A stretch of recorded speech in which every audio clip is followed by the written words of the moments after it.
Okay, it's time to work the biceps again. We've already worked them twice. We've done horizontal pulling and vertical pulling. Now, any kind of pulling motion, anything that brings your hands towards your body, works the bicep muscle because it flexes the arm. And that's why you always want to work biceps on back day. Okay, unless you're separating back and biceps workouts by a few days, you really want to work those muscle groups together. If I worked back, if I did like pull downs and rows on one day, and my biceps were done the next day, I'd overtrain biceps because you're using biceps 2 days in a row. So it's really important you follow the pulling routine in its entirety. You want to do everything all at once, then take a break, give enough time for all those muscle groups to recover. Now the biceps do 3 different functions. They bend the elbow, they flex the elbow, they flex the shoulder, they bring the elbow up like this, and then probably the most important movement is supination of the hand. Like when you flex your arm in the mirror, you flex your bicep, and you twist your hand like this, you can see the muscle change shape. You're actually contracting the bicep muscle belly. And that's why when you're doing chin-ups, underhand chin-ups versus overhand pull-ups, you can do a lot more chins. You can do a lot more repetitions, if any. You can do more in an underhand grip. So it just puts the bicep in a stronger position. Now, since you've already worked the biceps twice, this is almost an optional exercise. A lot of people come into the gym, they focus on biceps, they do a lot of bicep dumbbell curls and barbell curls and machine curls because you can see them in the mirror. You can flex them on the beach. But the thing is, they tend to be overtrained. You've already worked them a couple of times. This is more of a finishing move. You can work them very hard in just 1 or 2 sets, and that's probably all you need for them because they're getting so much indirect work. So I'm going to show you how to do bicep curls. A dumbbell bicep curl is probably the first exercise you should start with. You can also do machine curls. You can do a lot of different variations of dumbbell and barbell curls, like hammer curls and concentration curls. But the main first exercise to start with would probably be a dumbbell curl. And one reason for doing that, when you're doing a dumbbell curl, you're down in this bottom position, there's a little bit of release of tension at the bottom of the range of motion. Now, typically, I don't say that's a very good idea. You want to have tension on the muscle through the full range of motion. But I found that if you start with machine curls, if you're down to the side like this and you have resistance through the full range of motion, especially in the fully extended position, you have a lot of stress and a lot of soreness typically in this little section of the elbow called the antecubital notch, right where the bicep muscle inserts on the lower arm. It's just a lot of tension. So I would suggest building up the biceps a little bit, doing some dumbbell curls, and then maybe progress to a machine curl or something more advanced. Now, because the biceps' main function is to supinate the hand, I like to do something that actually involves that supination process. Now, I could hold onto a dumbbell and just supinate like this. I don't know if you've ever experienced this like using a screwdriver, but if you twist a screwdriver over and over and over and over, the old-fashioned way, you can feel the bicep contracting on each rotation. That's why I have those little screwdriver guns now. It makes it a lot easier.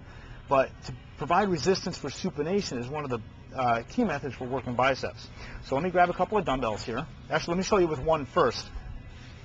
One way of providing resistance for supination is to not have the dumbbell symmetrically placed in the middle of the hand. Like this is like a teeter-totter. It's even on both sides, so there's really no resistance. I'm getting resistance pushing down, and it's working the bicep from the elbow flexion. I can feel it this way, but I'm getting nothing as far as supination goes. And to do that, all I have to do is slide my thumb flush to the top of the dumbbell. Now there's more weight from midline of my wrist. There's more weight from here over than there is from here to my thumb. So there's actually more weight on this side. It's pushing down a little harder, which provides a little resistance for supination. So if I just did this, it's probably a better bicep exercise than half the other things out there. Although it's only contracting the bicep isometrically as far as the elbow flexion goes. So a more ideal situation would be bring the weight up like this, flex the elbow and supinate at the same time. Just like so. Okay, so we have elbow flexion, we have supination. A lot of people tend to rest at the bottom of this position and they rest at the top of the position. Now to avoid doing this, I'll show you from a side view, what you want to do is kind of lean into it, lean forward while you're doing this so that instead of just being resting, the weight dropping straight down, the weight's dropping down against my elbow flexion. It's contracting the muscle to keep it up there. It makes it a lot tougher. So if all I did were, let me grab both dumbbells. If all I did with both hands, thumbs flush to the top of the dumbbells, if all I did was lean forward just a little bit, just enough to see my heels, to see my, at least the middle part of my feet, and brought it up like this and twist, there's a lot more tension in the top contracted position than there is if I were standing up straight. So it's supination on the way up, and then slowly back down. Now, whenever you bend forward at the hips, whenever you do any standing exercise, it's important to have the knees bent. Otherwise, if my legs were straight, my lower back would be taking the arch.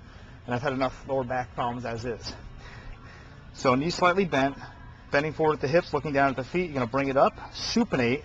Maybe bring the elbows up just a little bit, and then slowly back down, bringing your palms together, parallel to each other at the bottom. And at the top position, you can see the bars in a straight line. Both dumbbell handles kind of go into a straight line. You don't want to be like this. You want to fully supinate. You don't want to over supinate. You don't want to go wide or narrow. Just keep everything lined up. You're basically going to look like a machine or a robot when you do this. Breathing out on the way up. Breathing normally on the way back down. Just like that. Now, a lot of people like to do these alternating like this. The problem is when you do this, right now my right arm's resting. Right now my left arm's resting.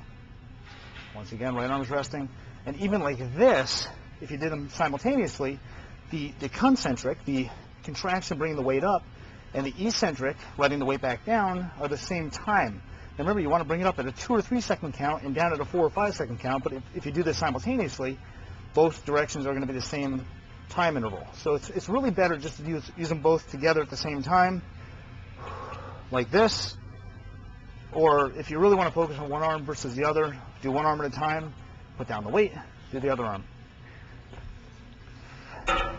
Okay, that wraps it up for biceps. Remember, if you don't have much time, you've already worked biceps during your rowing and your pull downs. So if you have a busy day and you can only do 1 or 2 exercises for pull, do a set of rows, do a set of pull downs, and you've hit back, biceps, and rear delts all in one shot, and the forearms. But if you do have the time to do all 7 exercises, go ahead and do a set of bicep curls. You can alternate it sometimes with machine curls or some of the other variations that we'll tell you at a future time. But that's it. On to reverse curls.